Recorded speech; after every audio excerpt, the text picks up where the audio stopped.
Praise the Lord, hallelujah. Zion வேதாகம ஆய்விற்கு அன்போடு கூட இயேசு கிறிஸ்துவின் நாமத்தில் உங்களை வரவேற்கிறேன். இன்றைய தினத்திலும் எரேமியா தீர்க்கதரிசன புஸ்தகங்கள் முதல் 3 அதிகாரங்களை தியானிக்க சர்வவல்லமை தேவன் தாமே நமக்கு கிருபை பாராட்டுவாராக. எரேமியா அவர் தாமே ஒரு தீர்க்கதரிசியாக ஆண்டவராக தேவன் அழைத்தார். யூதா ராஜ்யத்தின் தெற்கு பகுதிக்கு தீர்க்கதரிசியாக எரேமியா அழைக்கப்பட்டார். அவருடைய ஊழியம் அந்த ராஜ்யத்தின் இறுதி 40 வருடங்கள் செய்யப்பட்டது. எருசலேமின் அழிவுக்கு முன் அந்த நாட்களிலே பாபிலோனுக்கு தேவஜனம் கொண்டு செல்லப்பட்ட நாட்களிலும் அவருடைய ஊழியம் நடந்து கொண்டிருந்தது. யோசியா, யோபகாஸ், யோயாக்கீன், சிதேக்கியா ஆகிய ராஜாக்களின் காலங்களில் அவர் ஊழியம் செய்து கொண்டிருந்தார்.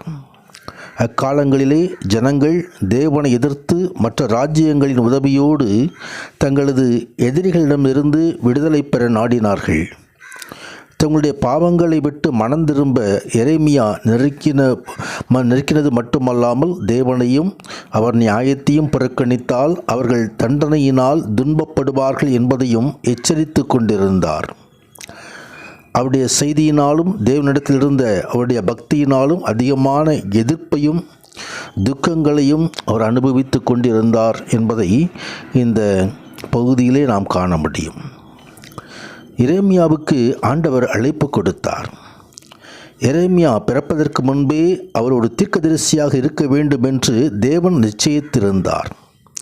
எரேமியாவுக்கு எவ்வாறு தேவன் ஒரு வாழ்க்கை திட்டத்தை வைத்திருந்தாரோ அவ்வாறே ஒவ்வொருவருக்கும் அவர் செய்து கொண்டிருக்கிறார்.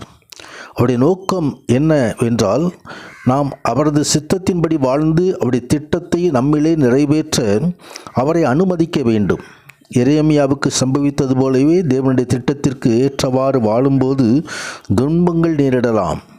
ஆயினும் நம்முடைய நன்மைக்காகவே எல்லாவற்றையும் தேவன் அனுமதிக்கிறார் என்பதை நாம் நினைவில் கொள்ள வேண்டும். தேவனின் அழைப்பை பெற்ற எரேமியா வாலிபனாக இருந்தார். யூதாவின் மூப்பர்களிடத்தில் தேவனுடைய வசனத்தை பேச வேண்டும் என்று எண்ணிய போது அங்கே அதிகமாக அவருக்கு பயம் ஏற்பட்டது. அவரோடு இருந்து அவருடைய அழைப்பை நிறைவேற்ற அவரை பலப்படுத்தப் போவதாக தேவன் அவருக்கு உறுதியளித்திருந்தார்.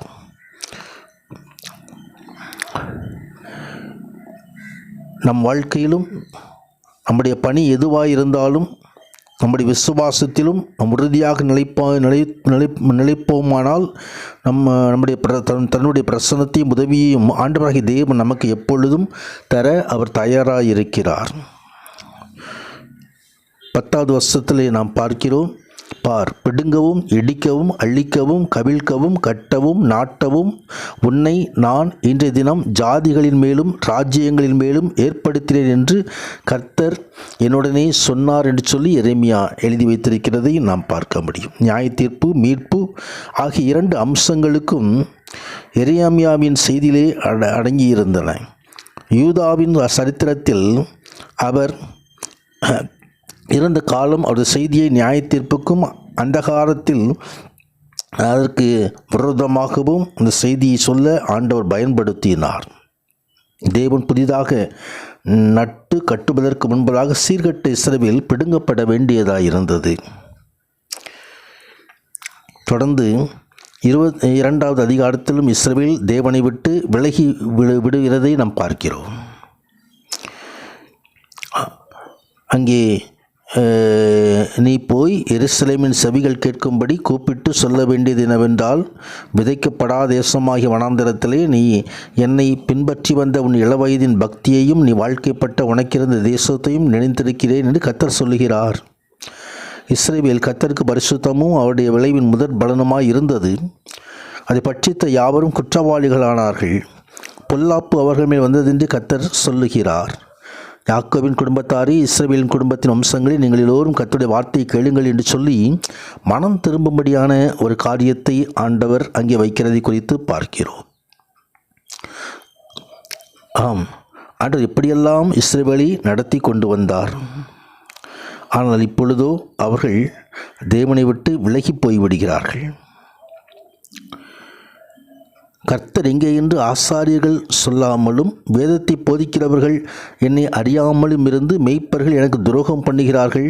தீர்க்கதரிசிகள் பாகாலை கொண்டு தீர்க்கதரிசனம் சொல்லி வீணானவைகளை பின்பற்றினார்கள் என்று சொல்லி ஆண்டவருடைய உள்ளம் அங்கலாய்க்கிறது. என் ஜனங்கள் 2 தீமைகளை செய்தார்கள் என்று சொல்லி 13வது வசனத்திலே ஆண்டவர் சொல்கிறதான காரியத்தை குறித்து பார்க்கிறோம். ஜீவ தண்ணீர் ஊற்றாகி என்னை விட்டு விட்டார்கள். தண்ணீர் நிற்காத தொட்டிகளாகிய வெடிப்புள்ள தொட்டிகளை தங்களுக்கு வெட்டி கொண்டார்கள் என்று சொல்லி ஆண்டவர் அங்கலாய்த்து சொல்கிறதை குறித்து பார்க்கிறோம். மனம் திரும்ப வேண்டும் என்று ஆண்டவர் விரும்புகிறார். தொடர்ந்து 3வது அதிகாரத்திலும் உண்மையும் விசுவாசம் இல்லாத இஸ்ரவேல் ஜனங்களை குறித்து ஆண்டவர் அங்கலாய்த்து சொல்கிற காரியத்தை குறித்து பார்க்கிறோம். 6வது வசனத்திலே அங்கே இஸ்ரவேல் என்பவன் செய்ததை கண்டாயா, அவன் உயரமான சகல மலையின் மேலும் பச்சையான சகல மரத்தின் கீழும் அங்கே வேசித்தனம் பண்ணினான் என்று சொல்லி ஆண்டவரை விட்டு அந்நிய தேவர்களை அங்கே பின்பற்றி வந்த காரியங்களை குறித்து, அங்கே ஜனங்கள் செய்த கொடுமையான காரியங்களை செய்து குறித்து ஆண்டவர் சொல்லுகிற காரியத்தை குறித்து பார்க்கிறோம். ஆண்டவர் எச்சரிக்கிறார். சீர்பட்ட பிள்ளைகளே திரும்புங்கள் என்று கர்த்தர் சொல்கிறார். நான் உங்கள் நாயகர். நான் உங்கள் ஊரில் ஒருவரும் வம்சத்தில் 2 பேருமாய் தெரிந்து கொண்டு உங்களை சீயோனுக்கு அழைத்து கொண்டு வந்து உங்களுக்கு இதயத்துக்கு ஏற்ற மெய்ப்பர்களை கொடுப்பேன். அவர்கள் உங்களை அறிவோடும் புத்தியோடும் மெய்ப்பார்கள் என்று சொல்லி ஆண்டவர் வாக்குத்தத்தத்தை கொடுக்கிறார். நம் கூட தேவ சமூகத்திலே நம்மை ஒப்பு கொடுப்போம். உன்னதரான தேவன் தாமே நம்மை ஆசீர்வதிப்பாராக. ஆமேன்.